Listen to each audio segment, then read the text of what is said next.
తాకట్టులో ఉన్న బంగారాన్ని విడిపించి ఆ రోజున్న మార్కెట్ ధర కట్టి మిగిలిన డబ్బును మీకు అందిస్తుంది ఎస్వీఎస్ గోల్డ్. లీల గారితో మీరు పాడిన పాటలు ఆ టైంలో అప్పటికప్పుడు నేర్పించి పాడించడమే కదా, రిహార్సల్స్ లేదా? అలా వెళ్తుంటే రిహార్సల్స్ ఉండేవి. అందుకే ట్యూన్ గుర్తుంది, లిరిక్ గుర్తులేదు. అది ఆ తర్వాత తరంలో అమ్మ జానకమ్మ గారితో కలిసి మీరు, జానకి గారితో కలిసి మీరు పాడిన పాటలు కొన్నే పాడారు ఆవిడతో కలిసి, జానకి గారితో. ఆవిడది ఒక టైప్ ఉందే, అలాంటి టైప్ ఎవరికి రాదు. నాలా అందరూ పాడుతున్నారు, జానకిలో ఎవరైనా పాడుతున్నారా? ఎంత స్పెషల్ చూడండి జానకి గారికి. అదే అంటా నేను, సంతోషం. అలాంటి వాయిస్ ఆవిడది. మీ ఇద్దరికి మీ ప్రయాణం ఎలా ఉండేదమ్మా కలిసి? ఎవరంటే నా మీదే పోటీకి వస్తారు, సుశీల్ గారిలా పాడుతున్నారని. సుశీల్ గారిలా పాడుతున్నారు సరే, పాడుతున్నప్పుడు ఆ ఎక్స్ప్రెషన్ ఎక్కడ? పాట అప్ప చెప్తున్నారు అంతే. ఇప్పుడైనా అంతే, ఎవరైనా అంతే. పాడుతున్నాం అనుకుంటారు మనసులో, అంటే ఒక్కొక్క గొంతుకి ఒక్కొక్క టైప్ కదమ్మా. అవును అవును అవును, అది వాళ్ళు మర్చిపోతారు. అది ఇంత క్లాసికల్గా మీరు పద్యాలు కీర్తనలు ఇవన్నీ పాడుతూ మంచి చలాకీ పాటలు కూడా మధ్యలో పాడారు, చాలా పాడారు. అవును. ఆ చలాకీ పాటలు పాడేటప్పుడు మరి మీకు ఇది అది ఎలా మీరు అంటే ఎలా పికప్ చేశారు అది ఆ రోజుల్లో? రిహార్సల్ ఎక్కడ పోతే వచ్చే వరకు అలా పాడుతుండమే వాళ్ళు. అవి బాగా ట్యూన్ పట్టేస్తుంది మనకి. ఘంటసాల మాస్టారు, బాలు గారు ఇద్దరు దిగ్గజాలు. మీ ఊరు అవ్వచ్చు, మా ఊరు అయింది. ఆయన గురించి ఏమైనా అడిగితే నేనేం చెప్పలేను. ఘంటసాల గారు మాస్టర్ దండం పెట్టాలి, మా డబ్బులు ఇస్తే రండి అనేవారు. అదొక్కటి వద్ద చెప్పారు ఆయన. మా ఘంటసాల మాస్టర్ లవకుశా, ఎందుకంటే చాలా రోజులు తీశారమ్మా. పాట అంటారు, క్యాన్సిల్ అంటారు, డబ్బులు లేక. అలా ప్రొడ్యూసర్ పాప ఆయనకి తర్వాత చాలా పేరు వచ్చింది. అట్లా కూడా చాలా. అయితే ఎక్కువసార్లు అలా ఆయనకి హార్మోనియం రాదు. ఆయనకి హార్మోనియం ఆయన మన పేరు సంగీతరావు గారు. సంగీతరావు గారు మొన్న 100 years అయింది. మా బంధువు ఆయన. బంధువు, చాలా సంతోషం. అందుకే సంగీతం వచ్చింది మీకు. ఏదో ఉంటే కానీ ఆ గాలి రాదు. రేడియో భానుమతి గారు, అమ్మమ్మ గారు. అవును. ఓ అందుకే మన ఇద్దరు ఇప్పుడు కలిసాం.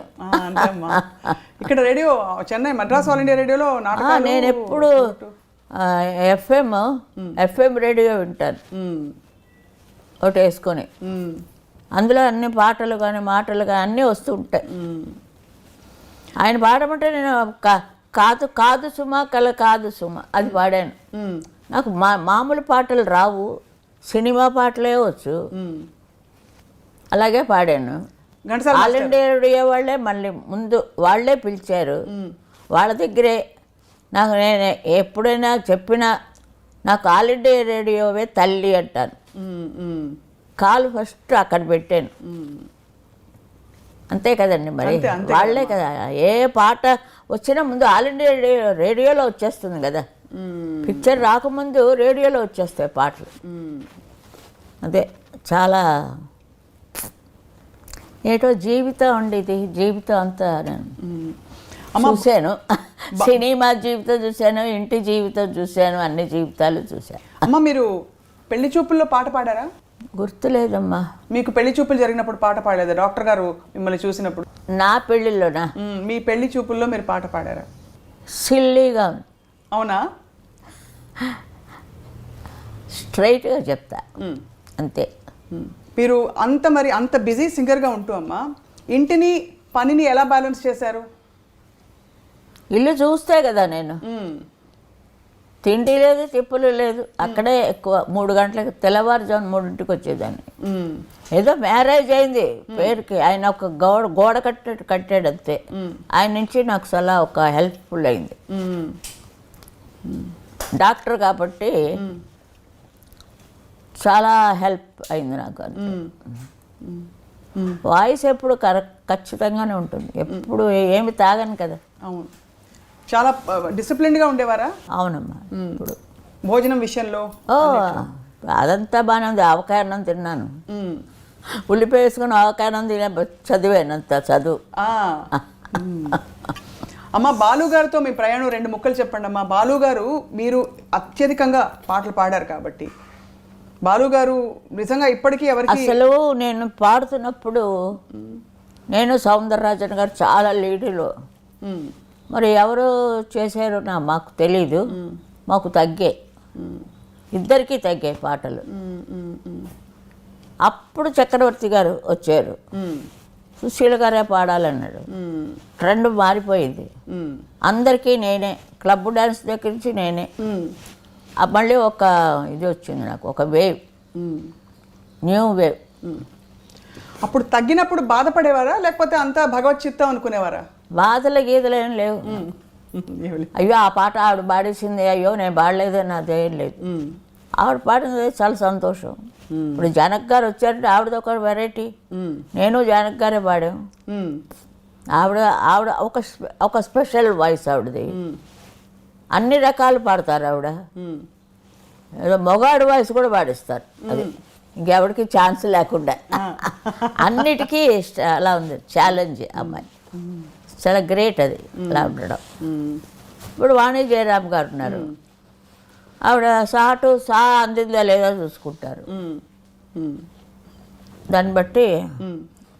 తెలిసిపోయింది కదా మీకు, పాడేవాళ్ళకి అంతకంటే ఏంటి. అంటే చెప్తున్నాను, వెరైటీకి జానక్ గారు ఒక వెరైటీ, ఆ వెరైటీ నేను పాడలేను. నా వెరైటీ ఎవరైనా పాడగలరు. జానక్ గారి వెరైటీ అన్నీ మీరు పాడారు కదమ్మా, కష్టమైన పాటలు, అన్నీ పాడు. క్లబ్ సాంగ్స్ పాడారు మీరు. ఓఎస్ అన్నీ పాడించుకున్నారు వాళ్ళకి కావాలని, మ్మ్. వాళ్ళకి కావాలని పాడించుకున్నారు. మేము వెళ్ళలేదు, అడగలేదు మాకు క్లబ్ డ్యాన్స్ ఇవ్వండి అని. మ్మ్. మ్మ్. సత్యం గారి దగ్గర ఎలాంటి పాటలు పాడానో తెలుసు కదా, మ్మ్. మ్మ్. నాకే సిగ్గేస్తుంది వింటేనే. ఇప్పుడమ్మా అంటే మరి అలాంటి పాటలు పాడా అందరూ. ఆ బాలు వచ్చినప్పుడు మరీ బాలులాగా అల్లరి అంతే. ఎలా ఉండేదమ్మా అల్లరి? పాపం చాలా బాగుండేది, కానీ చాలా షాక్ కదమ్మా బాలు గారికి. ఎలా చాలా లాస్ అయిపోయింది ఇండస్ట్రీకే, చాలా లాస్, చాలా కష్టం మళ్ళీ అలా రావాలంటే. అది చాలా ఫీల్ నాకు కూడా చాలా. ఆ పాటలు వింటుంటే ఇంకో 10 years ఉండకూడదా అని మనకు ఉంటుంది. మరి చాలా అన్యాయం అది. నేను అంటాను దేవుడితో అంట, చాలా అన్యాయం అయ్యా, స్ట్రైట్గా దేవుడితో పోట్లాట. కానీ మంచివాళ్ళు 4 రోజులు ఉండాలి. అవును కదమ్మా. ఇప్పుడు వయసు అయిపోయింది అంటే పోనీ అనుకోవచ్చు. యాక్టివ్గా పాడుతున్నారు. అదే అంతే, 90 ఏళ్ళ వాళ్ళు 100 వాళ్ళు కూడా ఉన్నారు. ఇదేమిటి ఇది అన్యాయం అని. అమ్మ సీతారామ శాస్త్రి గారు వెళ్ళిపోవడం కూడా చాలా బాధ కలిగించింది. అంత చిన్న వయసులో వారు ఇంకా ఉండవలసిన వారు పాడాలని. వారికి సిరివెన్నెల ఇంటి పేరు తెచ్చిపెట్టిన సినిమా, అందులో మీరు పాడిన టైటిల్ సాంగ్ విధాత తలపున అందులో పాడింది. ఆ పాట రికార్డింగ్ గురించి 2 ముక్కలు చెప్పాలమ్మా మాకు. బికాస్ ఏ పాట? విరించినై విరచించి తిని ఈ కవనం, అది విశ్వనాథ్ గారు, కె విశ్వనాథ్ గారు. అదొక టైపు అంతే. మరి నమస్కారం. తెలియకుండా ఎవరి గురించి మనం మాట్లాడకూడదు. ఆ పాట గురించి చెప్పాల్సిందిగా కోరుతున్నామమ్మా. అది బాలు కదా స్టార్ట్ చేశాడు. బాలు గారు స్టార్ట్ చేసి మధ్యలో మీరు నేను పాడాను. జనించు ప్రతి శిశు గళమున. అవునవును. అది మీ ఆయన విశ్వనాథ్ గారు అన్నీ సపరేట్గా ఉంటాయండి. చాలా మనసుకి హత్తుకునేటట్టు ఉంటాయి పాటలు. మహాదేవన్ గారి పాటలు కూడా అట్లాగే ఉంటాయి. జానకి గారికి ఎంత పాపులర్ తమిళ్లో, ఆవిడ పాటలే పాపులర్. జానక్ గారికి, షౌకర్ జానక్ గారు, ఒక్కొక్క హీరోయిన్ వాణిశ్రీ గారి పాటలు ఆవిడే పాడుతున్నట్టు. మొల్లలో రాముడు పాట పాడాడు కదా, అవును అవును, ఆవిడే పాడుతున్నట్టు ఉంటుంది. నేను కనపడిన అక్కడ, అది ఎవరికి కనపడను అనుకోండి. అంటే వాళ్ళు పాడుతున్నట్టు అంత మంచి ఛాన్సు, ఆ అదృష్టం నాకు ఇచ్చాడు దేవుడు భగవంతుడు. అందుకే నన్ను పుట్టించాడు. ఇంకా చాలే కూర్చో అన్నాడు అంతే.